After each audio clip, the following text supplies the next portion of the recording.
I want to preface this video by saying that in no way do the things I say represent every single creator on this platform. I've read hundreds of stories of YouTubers reaching out to people all over the world, and honestly, they're really heartwarming. That being said, here are a few reasons why I don't see the appeal of bugging your YouTube idols to notice you. So, big YouTubers with millions of subscribers, millions and millions of people who are constantly sending a barrage of messages, comments, tweets, Tumblr asks, what have you. It's no wonder that a lot of these YouTubers have their notifications turned off or only get notified when someone they genuinely follow posts something. I'm gonna use Markiplier as an example. I remember hearing him say this one story about where he tried to do a Twitter DM thing, and he opened his inbox for a little bit to answer questions and interact with fans. I'm not sure if that's the exact reason, but that's how I remember him saying it. Almost immediately, his DMs were being flooded, and his phone battery drained almost in an instant. And that's something that's truly terrifying.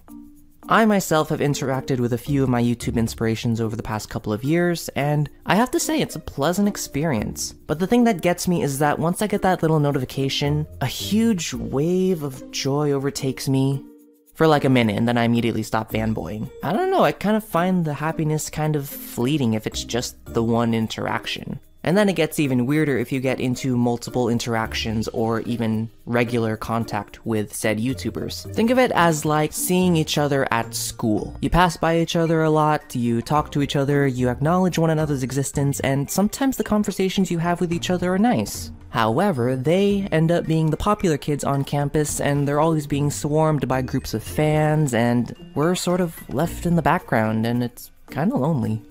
Nowadays, I try to do my best to not see these great big YouTubers as somebody to put on a pedestal.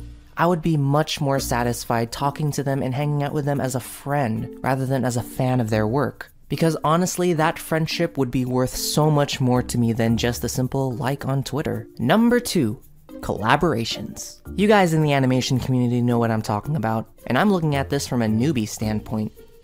You all want your superstars like Jaden or James or Tim Tom to collab with you. We all want PewDiePie and Marky Moo to give you that boost that you need to grow an audience, and it's just like, what?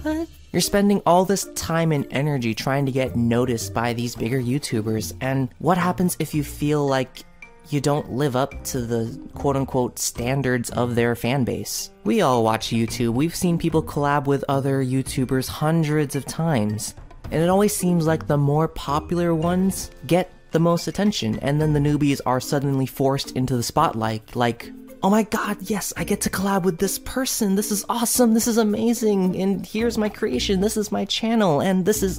You guys are all staring at me, hey, what the heck?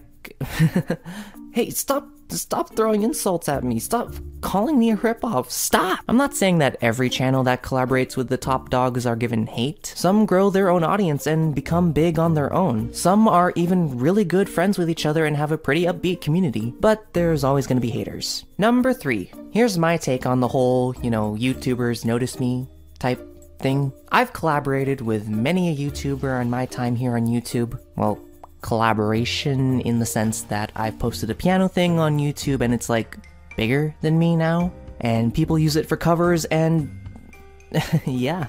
But I still consider it collabing, so yeah. Honestly, seeing all of these channels ranging from 2 subs to 600k subs asking if they can use my cover for their cover it's quite beyond me. Like, I literally improvised the whole thing. No joke, I found the chords to the song, messed around with it, found the melody too weird to play on the piano, so I slowed down the tempo, got rid of the melody, and played it in my style, and now it's a piano karaoke instrumental cover type thing. And it somehow became the most popular video on my music channel. Sometimes all you need is a little spark of creativity, a little bit of inspiration, and just playing to your strengths.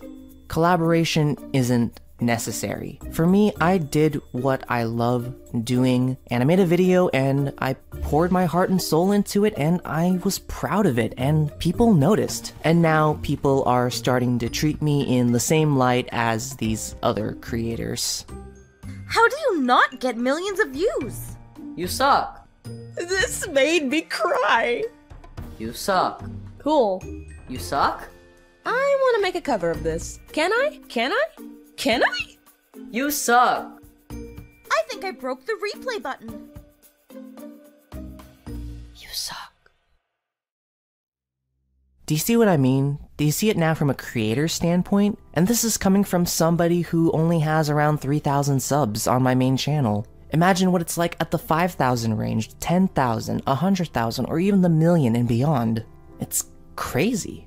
One thing I want to go back to is the quote-unquote standards of the fandom, the fan base, and so on. For instance, from a musician's standpoint, I have had so many people that I've put down as somebody that I want to collaborate with, somebody that I want to work together with and make something awesome. And I get scared. I get scared because it feels like I'm not good enough, or I feel like, hey, I'll be popular if I have their mark on my work, but what if my content isn't up to par with how they normally work? What if their fandom doesn't like me? What if I'm not good enough? Or the thought that plagues me every single time someone wants to do a cover using my instrumental is, I'm just a normal person. Why me? It's funny because you don't need the approval of somebody who has a bigger sub count than you.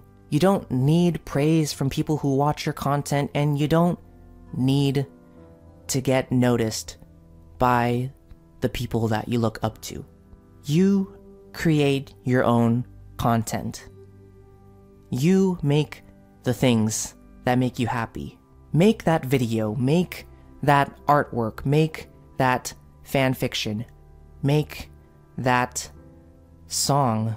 Do things that make you happy, not the things that boost your sub count. At the end of the day, YouTubers are just normal people like you or me. They're not celebrities to be hounded, they're not people you should worship or idolize. Instead, be inspired by them. Use the things that they teach you, whether it be through their own creations or through the things that they say. Use those teachings to better your own life choices and use their story to learn. Be better in your own life and be the person that you'd want to be friends with. Whew, that one was a pretty hefty one. I didn't actually think that I would make this video. Thank you guys so much for sticking around to the end if you guys have actually made it this far. I don't know, is anybody still watching this channel? Did anybody actually click off the video, or are you guys still here? I don't know, these were just some of my thoughts and concerns and just stuff that gets stuck in my mind a lot, especially when I'm talking to other people who want to use my covers for things. I don't know, it's weird. Really quick, I want to give a huge shout out to Freya, Snaz, and some of my friends for voicing some of the lines for me. You guys made my life so much easier, so thank you guys so much for your help. Anyways, hope you guys learned something from this. I'm not even sure if I learned anything from this, but hey, it's all a learning experience, isn't it? Go out there, make something awesome, and share your creativity with the world. Don't forget to like, comment, and subscribe, and yeah. With that being said, hope you guys are having a fantastic day. God bless, and I will see you guys in the next video. Bye-bye.